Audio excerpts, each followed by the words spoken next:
What's going on, guys? In the last two videos, I talked about why the witnesses are churches. The two witnesses are the two olive trees. The two witnesses are the two lampstands. In the last video, I described why I believe one of the witnesses is Smyrna, and I explained how that ties Revelation chapter 2 to Revelation chapter 7. And then in this video, I'm going to talk about the Church of Philadelphia.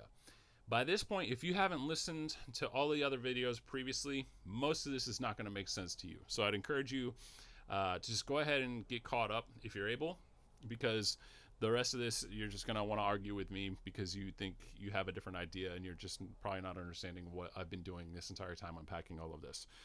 So let's go ahead and pick it up for the Church of Philadelphia in Revelation chapter 3, starting in verse 7. In the last video, I pointed out how Smyrna and Philadelphia are the only two churches that are promised a crown. Smyrna is told that they would have to overcome, and they will. And if they when they do overcome, they will not be hurt at all by the second death, which implies really a promise that there will be a first death for them. Okay, very important to understand that. Now, that in the last video, I made the case that these are the sealed in the Revelation chapter 7 before the seven seals are opened, aka before the rapture takes place. Now, the second witness appears to me to be Philadelphia. They, like Smyrna, were promised a crown, and they, like Smyrna, were told that they had to go through the ridicule of those who said they were Jews, but they're not, then said they're the synagogue of Satan. Let's go ahead and just read it right now, and then I'll tie it all together. Revelation chapter 3, verse 7. To the angel of the church in Philadelphia write, these are the words of him who is holy and true, who holds the key of David. What he opens, no one can shut, and what he shuts, no one can open. I know your deeds. See, I have placed before you an open door that no one can shut. Okay, real quick. The open door is the door to heaven. Just like, anyway, so I'm just going to point that out. I'm just going to say the open door is the door to heaven. No man can shut it. I know that you have little strength, yet you have kept my word and have not denied my name. I will make those who are of the synagogue of Satan, who claim to be Jews, though they are not, but are liars. I will make them come and fall down at your feet and acknowledge that I have loved you. Since you have kept my command to endure patiently, I will also keep you from the hour of trial. That's the promise. They are not told, like Smyrna, that they will not be hurt by the second death. They're told that they're going to be kept from the hour of trial altogether. Altogether. He says, from the hour of trial that is going to come upon the whole world to test those who live on the earth. Wow, okay, so the hour of trial, the testing, the thing that's going to come across the entire earth, that's pretty intense. Sounds like tribulation. Verse 11, he says, I'm coming soon. Hold on to what you have so that no one will take your crown. Again, the promise of a crown, not given to any of the other seven churches, only Smyrna and Philadelphia. Him who overcomes, I will make a pillar in the temple of my God. Never again will he leave it. I will write on him the name of my God and the name of the city of my God, the New Jerusalem. That's very important, by the way. He says, I'm going to write on you the name of my God. We'll see this again in Revelation chapter 14, and which is coming down out of heaven from my God. And I will also write on him my new name. He who has an ear, let him hear what the Spirit says to the churches. All right, so again, just highlighting the similarities, a promised crown like Smyrna, and a promised, like Smyrna was told that I know the slander of those who say they are Jews and are not, but are of the synagogue. Do not be afraid of what you're about to suffer. Okay, so there's going to be a same kind of persecution that comes upon these two churches somehow, some way to do with the synagogue of Satan. those who say they're Jews but are not. All right, so Revelation chapter 14 is the second set of 144,000. Remember a couple of videos ago, I mentioned how the 144,000 makes a lot of sense when you have two sets of them because of the 24 elders that are sprinkled all throughout the text here.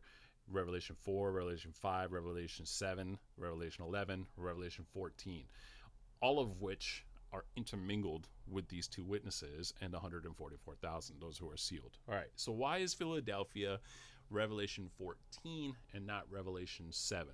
Let's read it here. It says, then I looked, Revelation 14, verse 1, then I looked, and there before me was the Lamb standing on Mount Zion, and with him 144,000, who had his name and his father's name written on their foreheads. That was a promise given to the church of Philadelphia, not any other church. Go study all the churches. I'm not going to do all that for you. You got to do that yourself. And I heard a sound from heaven like the roar of rushing waters and like a loud peal of thunder. The sound I heard was like the harpists playing their harps, and they sang a new song before the throne and before the four living creatures and the elders. No one could learn the song except the 144,000 who had been redeemed from the earth.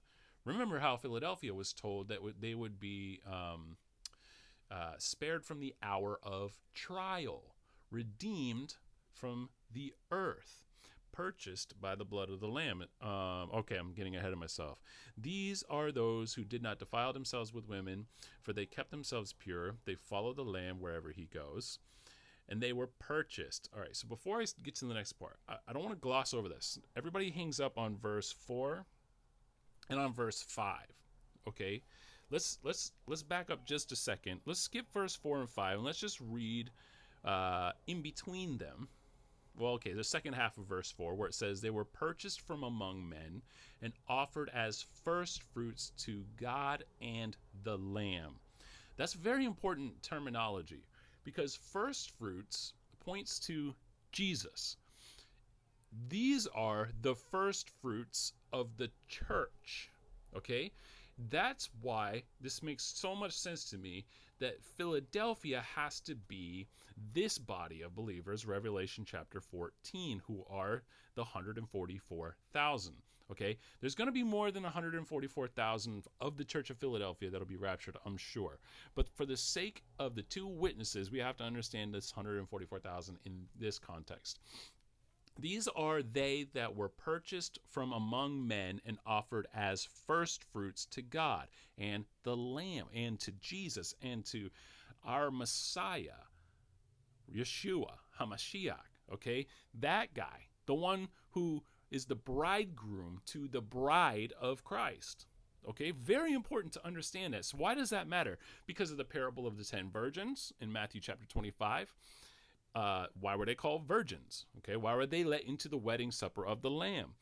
Because it's explained right here in verse 4. These are those who did not defile themselves with women, and they kept themselves pure. They followed the Lamb wherever he goes. Verse 5, no lie was found in their mouths, and they are blameless. How can that be true if you're immortal? If you are mortal and corruptible, right? Because in 1 Corinthians chapter 15, it tells us that the flesh cannot inherit the kingdom of God. Only immortal, right? So therefore, we will, he says, I explained to you a mystery. We will be transformed in the twinkling of an eye. This is the church of Philadelphia. This is the church who was raptured to heaven, who had a perishable body that was made imperishable, corruptible to be made incorruptible at the resurrection of the dead. At the same time, the rapture event. So Philadelphia is promised. You guys are not going to be having to go through the hour of trial. And these are the sealed, those who are given the names written on their heads, their foreheads, the new names given to them by God. As it says, they are purchased from among men and offered as first fruits to God and the Lamb.